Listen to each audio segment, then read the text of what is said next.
Hi everyone, this is the first of 5 short videos on the publishing cycle and peer review. Before I get started, I wanted to show you or share with you one of my favorite comics on that captures aspects of the revision process in general when you're writing, or particularly when you're writing a manuscript. This is from PhD Comics. If you haven't checked those out, those are really fun. I mean, again, they focus on folks, dissertating people, but it really applies to anybody who's doing any kind of writing involving academic audiences, journals, or where a review process is involved. So you'll see the comic walks through.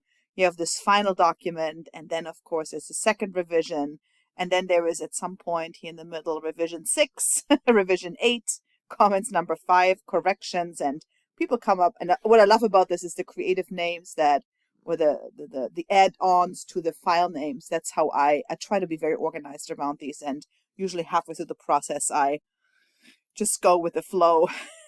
My systematic approach to naming my files kind of goes out the window. But at the end, I just love the throwing your head against the, bumping your head against the screen.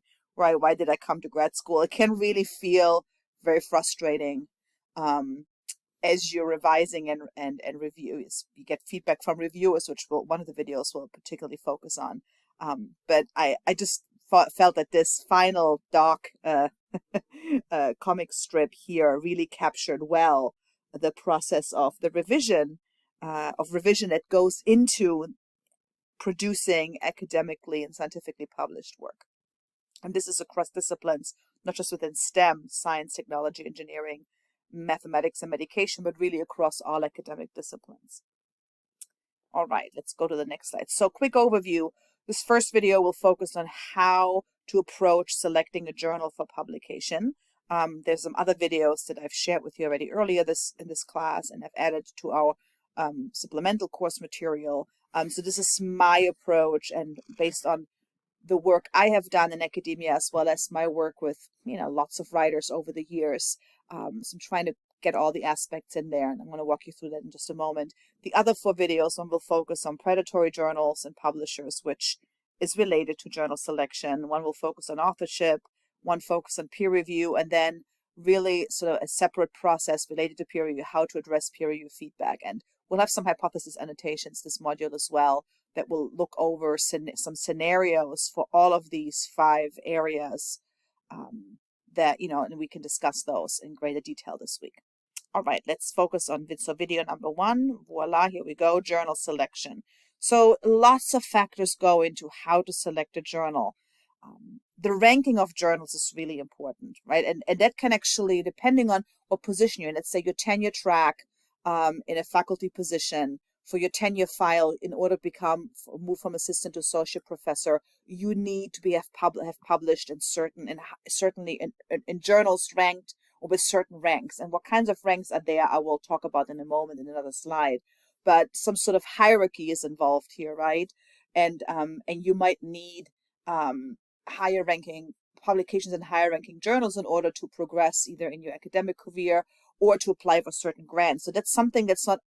It's not completely, it's really important. It is not the only factor. And depending on where you are in your career and what your goals are, or even your particular tenured, non-tenured position, if you're teaching in academia, really, there can be very different models. For example, I have a rank of associate professor, but we don't have tenure in the graduate school. In most other places, I would have tenure. The rank of associate professor most always means you're moving into tenure, so the guaranteed position, no more contracts. That is not our situation here at the grad school because of the historical development of our grad school. Anyway, long story. So for me, and based on the kind of field I am at in a larger graduate school, the higher ranking journals aren't the most important goal for me. What is more important are journals that really are widely read among the folks that I want to communicate my work with, which aren't always the highest ranking journals. So a ranking of journals, important factor, not the only one. And I think this is true to all of these. I'm a big fan to actually spend some time with looking at, so if you're thinking of, and you might want to ask yourself, what are the journals I'm reading? Where did I find an article that really I found super interesting? What's that journal? is this a journal where my work might fit or our work might fit if you work with a group of people or the folks you're supporting in the publication process, if that's your particular role at the time. Always make sure you check the journal's guidelines carefully. Make sure your work fits.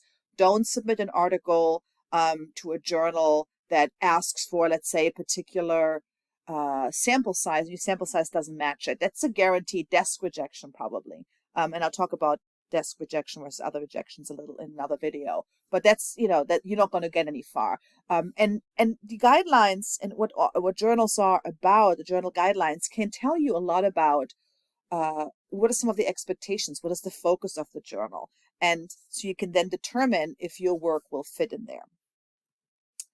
Look for special issues that fit with your topic. I think that's really important. And one way to do that is either to follow some of the journals on social media, Twitter, and I'm recording this here actually on Election Day, November 8th in the United States. And so Twitter certainly has which is purchased by Elon Musk. So we don't know what's happening with Twitter. However, social media, other social media outlets, maybe Facebook or even Instagram, but Twitter or some TikTok, or the websites or listservs, get on journals listservs, newsletters, any of that nature where or professional listservs where you get announcements of special issues for journals you're interested in. Because if your topic fits within a special issue of a journal, chances are higher that getting published or getting accepted or getting the editors interested in your publication than just sort of blindly submitting, which is most of us do. We just submit it to, let's say, the Journal of Public Health.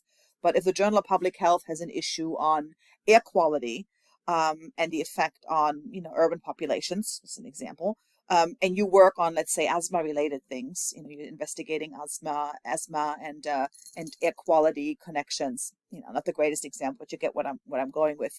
Your work will really fit well within that journal, a particular issue. So your chances again increase somewhat submitting it for that particular special issue. So know when those issues come out and how they come out in the journals in your field. In general, when drafting publishers first, think about at least 3 journals where your work could appear.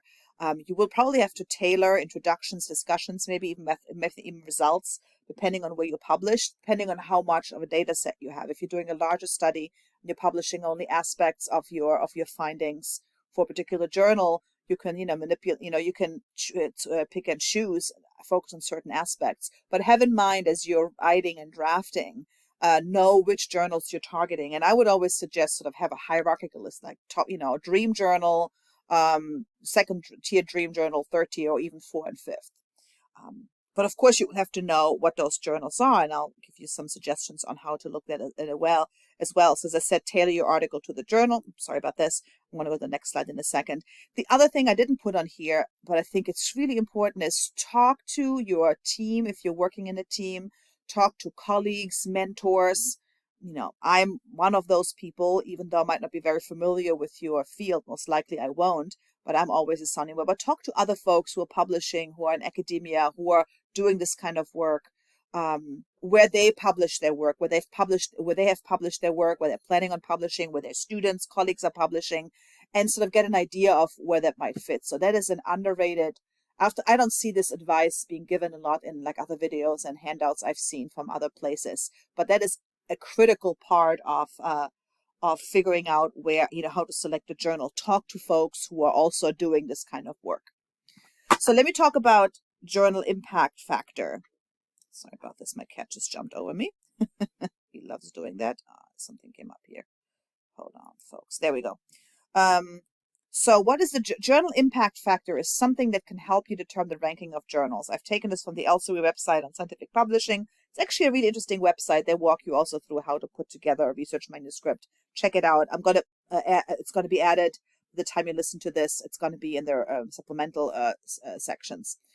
You'll find that there's a lot of, just a side note, a lot of information on the web on publishing. It's a really big thing, right? And especially in selecting journals. So impact factor is a measure of the number of times an average paper in a journal is cited during a year. So the more citations or articles from a particular journal, or impact factor, the higher it is ranked.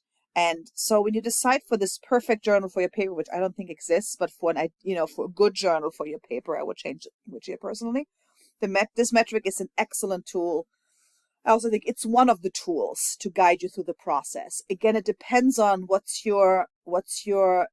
you're publishing. What's the goal of your publication? It's about spreading to communities, getting tenure, advancing in your career, and none of these things are necessarily, they can all factor into advancing in your career. But again, if you're at a research one university, top ranking, the demands on publishing in high impact journals might be higher than if you're at a smaller college, a community college, or if you're working outside of academia or academia adjacent, right, in an NGO or for profit, some place like that, or research lab, research institution that's not academic per se, but affiliated or, again, research academia adjacent. So again, impact, but this is what the impact factor is. It measures, it's based on how widely cited pieces are from a particular journal. There are two impact factor. What is the impact factor? It's on the right-hand side. It's based on the Web of Science data, adopts a 2-year window. So it looks at citations of articles within the past 2 years of publication and only includes citable documents, which are articles and reviews. So it's a very traditional approach to journal ranking and understanding impact of journals. You have the CiteScore, which is based on Scopus data, right? So Scopus is a different database than Web of Science. It uses a 3-year window and includes more documents like reviews, letters, notes, editorials, conference papers. It's a little broader, and that 1 year can make a real difference. So impact factor, the Web of Science based on Web of Science data, is really useful for sort of the traditional STEM disciplines. For example, in my field, in the humanities, in American studies, history, women's studies, those are fields that I've published in the past, my earlier work. Impact factor wasn't really something that would play too big of a role of a journal. So this comes really from scientific publishing or within STEM science, just to give you a little bit of context. But those are the two that often get mentioned as, if you're thinking about journal rankings, impact factor, CiteScore, those are the two. And CiteScore, I believe, is a newer one, if I'm not mistaken. So here you have the big difference, the big difference between those two. And this is from a discussion thread on ResearchGate where somebody posted this this particular table, which I thought was very useful. Other ways to select a journal is, I find these particularly useful. One of them is journal author name estimator, or JANE. I'm going to go there right now. So for example, this is a different one. Hold on one second. Let me go ahead at sample title here somewhere. There it is. Aha. No. So JANE gives you the option. This is a title I made up. Let's say my paper is titled currently "The Impact of Community Engagement in Reducing Black Infant Mortality Rates." You can also put an abstract here. You can use a title from an existing article, just similar to what you want to write about. You can then click on Find Journals, and it gives you a list of journals that this work might fit. It gives you the article influence, which is another measure of how often articles in journal are cited. So that's a whole another impact factor measurement, right? So on top of CiteScore and impact factor. It also, what I like about JANE, it gives you an idea of where these articles are indexed. So that's another thing that I often hear, folks, like you want to make sure, of course, should have said this earlier, that journals are peer reviewed and that the journals are indexed somewhere, because that will make it more likely that folks will find it. Indexed meaning it's in PubMed, it's in different databases. So here, JANE shows you where these different journals are actually indexed. The other available tool is the JournalGuide, similar to JANE. Click on it. Again, you could put a title in there, a manuscript abstract. I find this sometimes to be more accurate, so I like to look at both. So same thing, it gives you the journal name, gives you the impact score, it tells you how quickly they return things, if it's open access, publisher, the whole information here. So, and this is the score based on what is, the best, where your title fits the best based on their metrics. So those are some great tools to actually look for journals. Once you kind of figured out what you want to publish about, you can use a sample title or even a draft of an abstract if you have something drafted to throw it in there.